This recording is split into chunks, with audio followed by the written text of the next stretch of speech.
శ్రీ గురుభ్యో నమః. యుధిష్ఠిరుడు శ్రీకృష్ణ భగవానునితో, దేవా, ద్విజాతులు పంచమహాయజ్ఞాలను ఎలా చేయాలి? దయచేసి ఆ యజ్ఞాల పేర్లను కూడా చెప్పండి అని అడిగాడు. భగవానుడు చెప్పాడు, యుధిష్ఠిర, గృహస్థులకు బ్రహ్మలోక ప్రాప్తి కలిగించే పంచమహాయజ్ఞాలను వివరిస్తాను విను.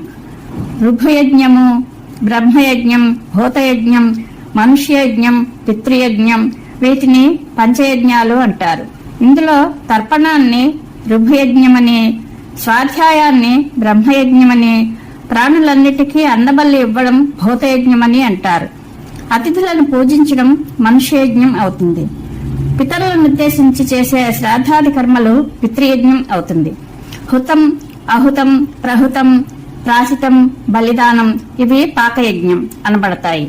వైశ్వాది కర్మలలో దేవతల నిమిత్తం చేసే హోమాన్ని విద్వాంసులు హుతం అంటారు. దానం ఇచ్చిన వస్తువును అహుతం అంటారు. బ్రాహ్మణులకు భోజనం పెట్టడాన్ని ప్రహుతం అంటారు. ప్రాణాగ్నిహోత్ర విధానంతో ప్రాణాలకు 5 గ్రాసాలు అర్పించడాన్ని ప్రాసితం అంటారు.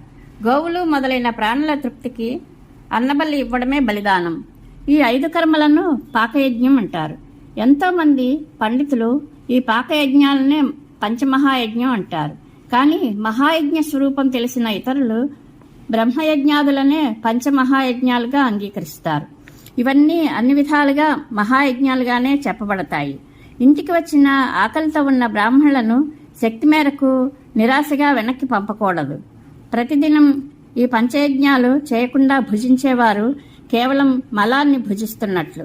కాబట్టి విద్వాంసులైన ద్విజులు ప్రతిదినం స్నానం చేసి ఈ యజ్ఞాలను అనుష్ఠించాలి. వీటిని చేయకుండా భోజనం చేసే ద్విజుడు ప్రాయశ్చిత్తం చేసుకోవలసి ఉంటుంది అని శ్రీకృష్ణ భగవానుడు ధర్మరాజుకు చెప్పాడు. ఈ కథ మహాభారతంలో ఆశ్వమేధిక పర్వంలోనిది. పరమేశ్వరానుగ్రహ ప్రాప్తిరస్తు. శుభం భూయాత్.